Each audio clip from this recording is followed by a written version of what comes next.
Here's a project that's been needing done for quite some time now, but finally came to a head this past Monday morning on my way to work. What I'm talking about is the dash lights in my S10 here. The last lone little dash light, which was hanging on for the last year or two, finally burnt out. Now I got lights over here in the instrument cluster. That's only because I replaced them this past fall. But as for over here, nothing. Dark, nothing. So, I've heard that these dashes can be a bit of a pain to take apart. You got to drop the light control, you got to pull your climate control cluster out and unhook the cables and wires and all that good stuff. And then way up underneath of here, back over in this area here, there's a panel you got to drop. And then you can pull this outer bezel off. Once you get that out, then you can pull this inner cluster out. And then once you get that out, you got to pull the bulbs out from there. Now that's what I've heard. Now I don't know what we're going to get into here, but this needs to be done. I've bought the bulbs, and hopefully they're the right ones. And hopefully I have enough of them. So let's go take a look at the book over here, the Chilton's book I have. And I'll show you kind of what it takes to take this apart, according to the book anyway. There's what we're dealing with. Here's our panel underneath of the steering column. Here's where the light control, the outer headlight control would be. And over here's where our climate control's at. It shows a nut on either side and a couple other screws up in the top half of this cluster. Now this is a common ST series instrument cluster assembly for the 92-93, which mine is a 93. So I'll get the proper tools out and we'll get on with this project. The climate control and light switch is out. The light switch was easy. That takes two connectors that just plug in. One's for your headlights and out lighting, and the other one's for your interior dome light. It's the one that lets you adjust the brightness of your instrument panel and your light bulbs in your dash and all that good stuff. Pretty nice heat sink on top of that. That thing does get kind of warm. You can feel it. That was easy to get out. This was not quite so much easier. You've got a plug, a wire harness plug for your blower switch. You got a wire harness plug for your two light bulbs here and here. They'll do your backlighting. You've got a 6 vacuum lines that connect right here in a rubber boot, and it uses a little push-on washer right here that holds that all on there. And then you got a cable that comes in this direction and slides over this, which has got another compression washers right there. Now there's a red piece that slides inside here. It locks on that cable, and that's wire tied to that. That was a pain in the butt. You just barely have enough cable to get that out of the dash to get your hands back in there and work on it. Let me show you over here in the truck what the other end of the deal looks like. It's kind of a cluster, to be honest with you. Here's our wire harness plugs for the lighting. Like I said, you got plenty of wire on that. You can get that one out of the dash fairly easy. But on the other side, it's not so much of a easy deal. The white plug you see in there, that's the vacuum lines. The one that the light is on right there is for your blower, or I'm sorry, for the that'd be for the ones that's on the your selection side, your defroster and all that good stuff for your compressor. That's all your connections there.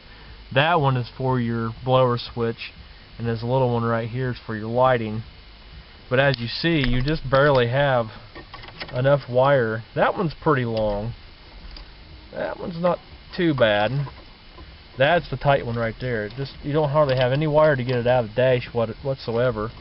Your cable you can get out of the dash fairly easy, but kind of a pain in the butt to get all that tore out of there. But what we need to get out now is that nut right there. There's another nut down here in the bottom. There's a nut up in the top right there, and another nut right there at the bottom.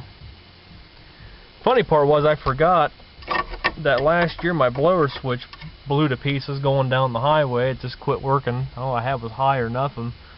and the contact switch on the bottom, the plate on the bottom blew off. It was wore out. It wouldn't, you had it full on or nothing. And down in there's that plate it come off my blower switch.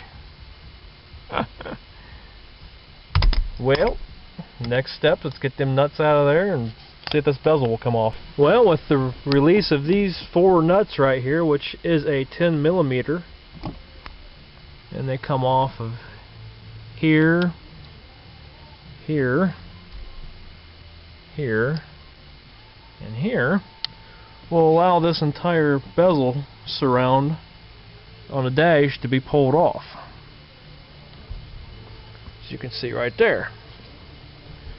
Now, in my Chilton's book, it tells me something about possibly having to disconnect the shifter lever mechanism right here. I haven't got that far yet because all this is tied together down in here with everything else, so I've got to get that apart first, and then we can look at pulling this bezel out. Well, for anybody who wants to know what it looks like behind your instrument cluster, here it is. It ain't much to look at. You have one big pin connector right here. It drives that whole instrument cluster. Ain't nothing mechanical in there. It's all electrically done. Your trip meter, your speedometer, it's all electrical. The biggest thing was you had to disconnect was your shift lever mechanism. And I'll take this over here in the light and we can get a better look at it. Because there's a lot more light bulbs than what I thought there'd be in this thing when I flipped it around.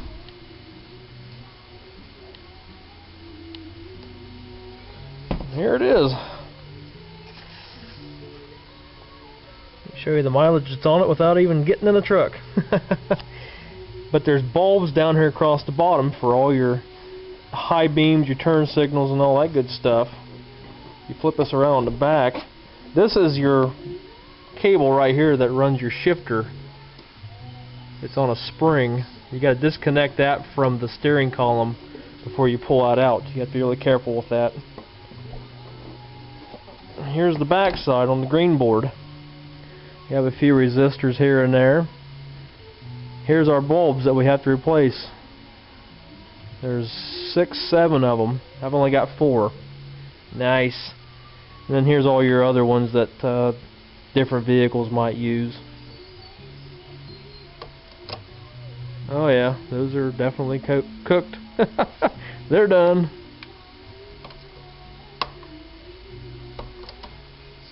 Wow, yeah, them are done. Toast. So, let's get our new bulbs and replace the ones we can, and I'll have to get more tomorrow and continue this tomorrow evening. Okay, here's a shocking discovery. I'd bought bulbs, number 168 Sylvania long life bulbs, to replace this instrument panel's cluster's backlight bulbs with. Guess what? Here's another nice little addition GM made that I didn't know anything about, or anybody told me about. You replace this whole assembly. It says right there on the base, PC168, replace entire assembly. This bulb does not come out of that socket. It's one piece. You gotta buy the whole damn thing. Awesome. Wonder how much them things cost. Keep that in mind, folks. There's 6 of them in there, so let's just say ballpark it. They're $4, $5 a piece. There's about $30 in bulbs right there. I don't know that. I'm fixing to call O'Reilly's and find out. GM and their wonderful ideas. Thank you, GM. Love it. I'll send you the bill. I stopped at O'Reilly's tonight on the way home, and I returned my individual packed bulbs, which would not fit in these sockets. But you can actually take these apart if you wanted to make a new bulb fit into the old socket. You have to pry these leads up down here and straighten them out, and then take your new bulb. One of these we did do that to see how it'd come out. I forget which one it was now, but they can be replaced. You'd have to pry the bulb out of the socket and bend the wires and put them back down in there. They're not crimped, they're just bent over. So, you know, why go through all that crap when you could just buy straight out brand new bulbs? Now, these things weren't as expensive as what I thought they were. They were $1.39 a piece, which is still cheaper than a pack of the Sylvania bulbs like I showed you yesterday. Those were $5.09 a pack for 2 of them. I cannot believe how expensive them little bulbs are getting. So tonight I'm not going to get real industrious. I'm going to pull this cluster back out. I put it back in last night to make sure everything was still working correctly. Because I heard sometimes them plugs between the dashboard and the piece that's mounted in the dash on the wire harness, sometimes you can get them plugged in, they won't match up right or won't work, or you'll have stuff that'll work, some things won't. I didn't want to have that problem to begin with, so I went ahead and fit it back in there last night and backed it out, made sure everything read appropriately, backed it back in, and here we are. So I need to pull that back out. We'll put the bulbs in it for tonight, and that'll be it. And we'll pick up tomorrow where we left off at tonight. Okay, we got our instrument cluster back out. All we have to do is take our brand new bulbs, put them in there, turn them.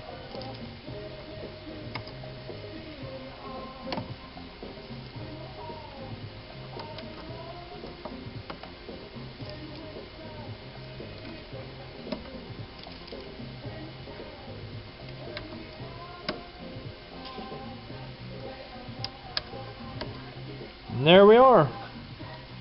Now we can put it back in, hook up the shifter linkage, and see if all of our bulbs light up. Well, let's see what happens here. We got it reinstalled.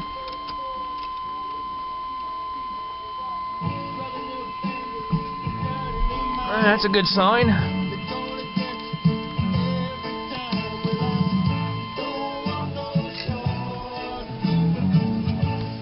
See if we got lights. Ooh, that's nice. Won't know how to act tomorrow morning, or Wednesday morning. Awesome. What we got going on out here? Our headlights all work. Turn signals are good.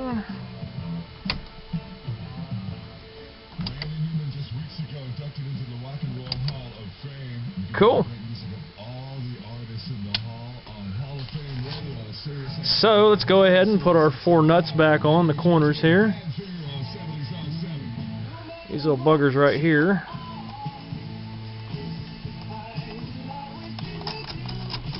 And we can call this part of the project done.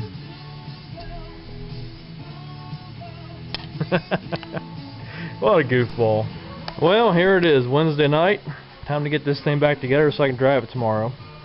We got the outer cowling put back on.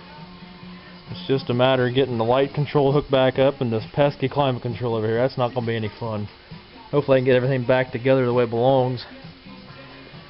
Oh, there ain't too many wires that'll stick out of there to hook up very easy. It's going to be a lot of in-dash installation, literally. Fun, fun, fun. Oh, this climate control is a pain in the butt. This is the cable that controls the damper for the heat and the cold across your heater cord down in the dash. And this is how they go about attaching that. This little red clip goes down inside of a hole right here. Then you wrap a zip tie around that. Very unprofessional, but it seems to work. That's what was in there when I tore it apart. So we'll nip this off. Then we got to go about plugging in everything else. We're getting close, but this is the tedious part.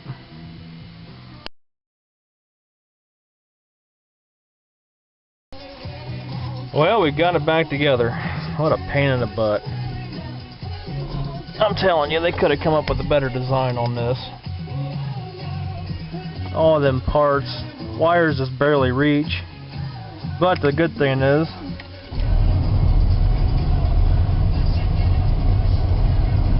everything works.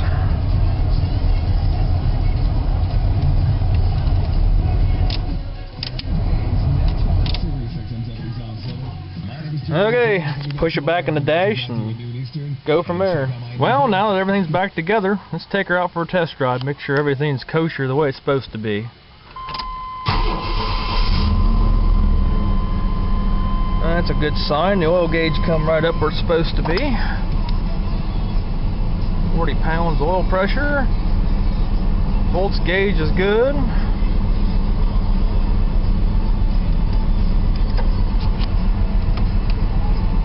Lights all work.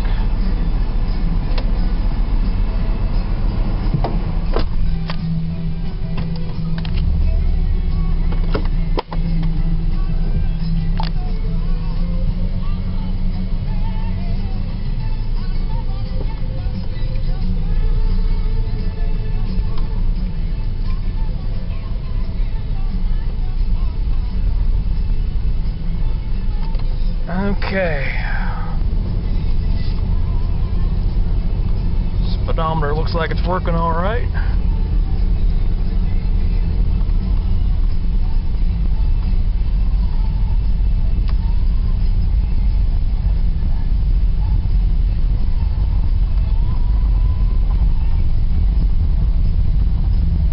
Yeah, looks like everything's in good shape.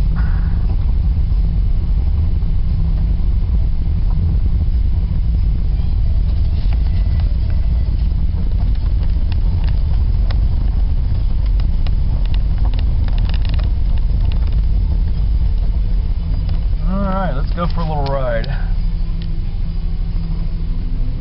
Never fails when I pull out the end of my driveway. There's always cars coming, and when you're just down here, there's never any cars coming.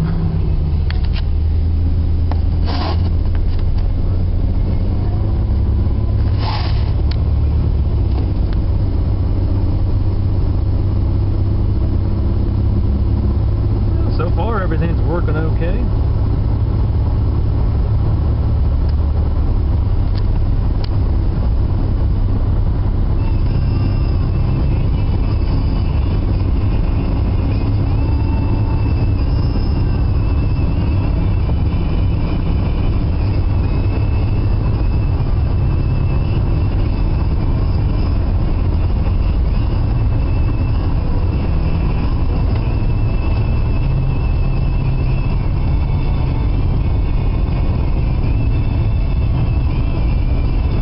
Looks like we're in good shape, guys. I hope you all enjoyed this video of me replacing the dash lights in my 1993 Chevy S10. Wasn't the most glamorous of videos, but it did kill 3 nights in a row. So, thanks for watching, guys, and more to come later.